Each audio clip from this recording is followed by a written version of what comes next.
अस्सलाम वालेकुम students, welcome to mathematics fine.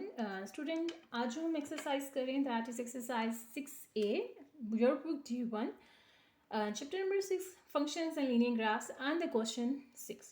So I'm going to read out the statement of the question number 6 and after that we will move towards the solution. So here we have the question. The vertices of a right angle triangle are these. We have three ordered pairs A, B and C. You can see the orders of these three ordered pairs. Plot the points A, B and C on a sheet of graph paper. Hence find the area of triangle ABC. So first of all, you look at the question that you have three ordered pairs. A, that is x value 1 and y value 0. Then B and C. So आपको इसमें कोई range नहीं दी, ठीक है, यहाँ पे कोई range नहीं है that you have to take the scale of the Y axis should be this and this. You have to take the distance 1 centimeter and whatever that we have in the question exercise 6B in many questions. So you can take your distance by your own choice. You can take the distance on the scale of y and x axis, rather the 1 centimeter, 2 centimeter, that is up to you. जो आपकी first value होती है, ये देखें, ए की first range हमारे पास के, ए की 1, बी की क्या है 7, सी की क्या है 1. तो आपकी फर्स्ट वैल्यू जो ऑर्डर पेयर में होती है वो वैल्यू ऑफ एक्स होती है और जो सेकंड वैल्यू होती है वो वैल्यू ऑफ वाई होती है. अब देखें एक्स की वैल्यू सबसे, हम फर्स्ट वैल्यू को देखें 1 7 1, कोई माइनस में तो है ही नहीं, इसका मतलब माइनस का स्केल हमने नहीं लेना. और जो पॉजिटिव एक्स भी लेना है वो हमने मैक्सिमम कहाँ तक रखना है 7 से आगे आप 8 9 भी रख दें, लेकिन ज़्यादा ना रखें, वेस्ट ऑफ टाइम होता है.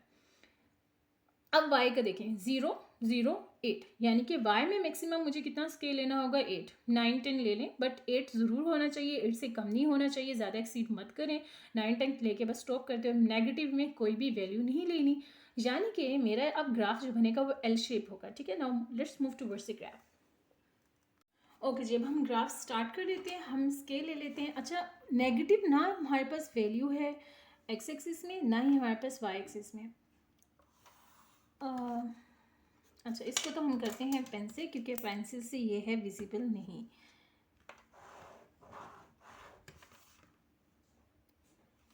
अब किसी हद तक हो ही रहा है विजिबल. एक्चुअली ग्राफ में वीडियो बनाने इसलिए मुझे डिफ़िकल्ट लग रहा था कि मुझे लगता है कि कैमरे में ज़रा सी प्रोमिनेंट हो के नज़र नहीं आ रहा होता. ठीक है, अब देखिए मैंने एक्स की रेंज क्यों नहीं नेगेटिव छोड़ी, क्योंकि नेगेटिव स्केल हमारे पास है ही नहीं है. ठीक है, अब हम यहाँ पे ले लेते हैं एक्स की स्केल और मैं 1 सेंटीमीटर का डिस्टेंस ले रही हूँ. 1 सेंटीमीटर में मेरे पास 4 बॉक्सेस आते हैं. ठीक है, मैंने एक दफ़ा काउंट कर लिए थे. ये आपके डिपेंड करता है कि आपकी कॉपी के बॉक्सेस किस तरह हैं. ये जो आपके पास डिस्टेंस होता है ना, यहाँ से यहाँ तक आपने डिस्टेंस लेना होता है 1 सेंटीमीटर. इंचेस में नहीं लेना, हमने सेंटीमीटर में लेना है. ठीक है, 1 सेंटीमीटर में मेरे पास इस कॉपी के 4 बॉक्स आ रहे हैं, तो मैं 1 सेंटीमीटर का स्केल ले रही हूँ और स्केल हम ऊपर मेंशन कर देंगे.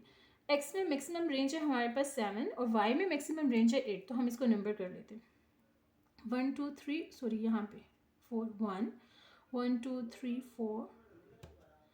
अब मैं यहाँ पे फ़ौरन से सारी रीडिंग लेके स्केल ले लिख के फिर आपके पास आती हूँ.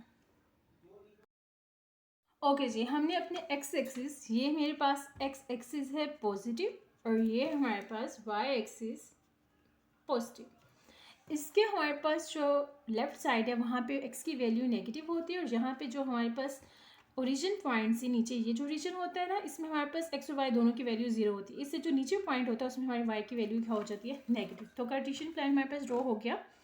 अब हमने पुट करने हैं वो ऑर्डर्ड पेयर्स जो कि हमें दिए हुए हैं. अच्छा, मैं ऑर्डर्ड पेयर्स साथ साथ इधर लिखती भी हूँ कि आप लोगों को पता चल जाए.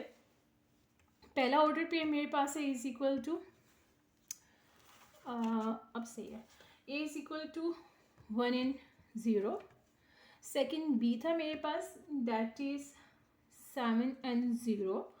एंड थर्ड सी है जो मेरे पास है 1 and 8. अब हम 1 by 1 करके इस ऑर्डर पेयर को पुट करते हैं. फर्स्ट हमारे पास से 8 1 and 0. अच्छा, ये देखें x की वैल्यू 1 है, y की वैल्यू 0 है. अब हम चले जाते हैं स्केल पे.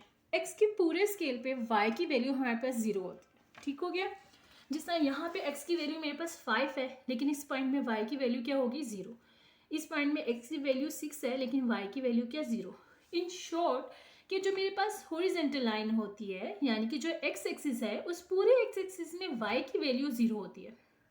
सिमिलरली जो y की हमारी लाइन है, यानी कि जो y एक्सिस है, इसमें x की वैल्यू थ्रू आउट जीरो होती है। सिर्फ ओरिजिन ऐसा पॉइंट होता है जिसमें x और y दोनों की वैल्यू जीरो होती है हमारे पास, ठीक है।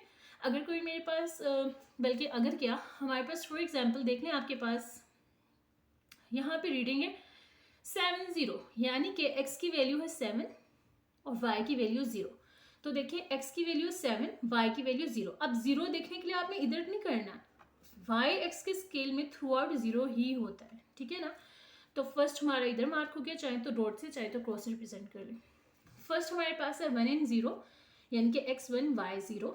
नेक्स्ट हमारे पास है x की वैल्यू 1 एंड y की 8 है, x1 है एंड y की 8 है, ठीक है। इसको इसी तरह वर्टिकल ऊपर ले जाते हैं,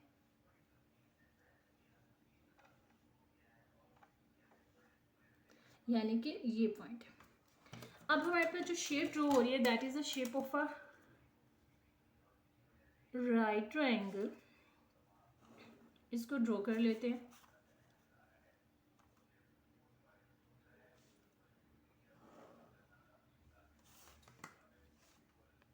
ओके जी, राइट ट्रायंगल हमारे पास ड्रॉ किया। अब हमें एरिया फाइंड आउट करना है। एरिया का सबसे पहले हम फॉर्मूला लिख लेते हैं कि एरिया हमारे पास राइट ट्रायंगल का होगा, area is equal to 1/2 length multiply by height.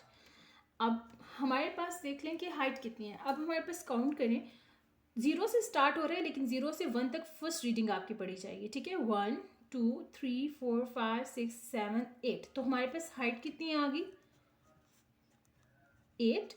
Length देख लें, लेंथ हमारे पास कितनी होगी 1 से स्टार्ट हो रहा है, ठीक है। आप क्या करते हैं स्टूडेंट्स, क्या करते हैं मिस्टेक कर देते हैं, देखते हैं 7 पे मार्क लगा है तो रीड आउट कर लेते हैं लेंथ 7। नहीं, देखो यहाँ पे ये 0 से स्टार्ट था। देखो कोई पॉइंट ना हो तो ओरिजिन में आपके पास 0 पॉइंट होता है।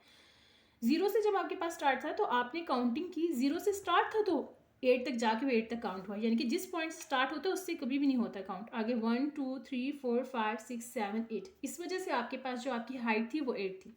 लेंथ को देखिए 1 के ऊपर तो स्टार्ट हुआ ना, तो यहाँ से काउंट होगा फर्स्ट पॉइंट 1 2 3 4 5 6, यानी कि 7 को देखो तो 7 नहीं लिख देना, आप देखो कि आपके पॉइंट स्टार्ट किधर से हो रहे हैं।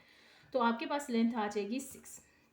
अब 2 1 से 2, 2 3 से 6, so 3 multiply by 8 and this is equal to 24। Area है, एरिया में इसका भी हमारे पास जो भी यूनिट होगी, चाहे वो मीटर है centimetre whatever we have the units, तो इसकी यूनिट और इसकी यूनिट तो डबल यूनिट होके यूनिट्स स्क्वायर हो जाएगा। तो ये आपके पास आंसर है क्वेश्चन नंबर 6 का। आई होप सो आपको समझ आ जाएगा। बस एक पॉइंट आपने ज़रूर माइंड में रखना है, आपने ये देखना है कि आपका स्टार्टिंग पॉइंट कैसे है। जिस तरह देखिए अगर मेरी ये लाइन इधर होती तो मैं यहाँ से काउंट करती 1 2 3 4 5, फिर उस केस में मेरी लेंथ 5 होती है, ठीक है। आप ये ना करना कि जिस पॉइंट पे मार्क है डायरेक्ट उसको यहाँ पे लिख दिया, तो उस केस में आपका क्वेश्चन रॉन्ग हो जाता है। सो आई होप सो आपको ये क्वेश्चन समझ आ गया होगा। स्टिल अगर आपको कोई क्यूरी है so you can ask your query in the comment section. Take care yourself. अल्लाह हाफिज़।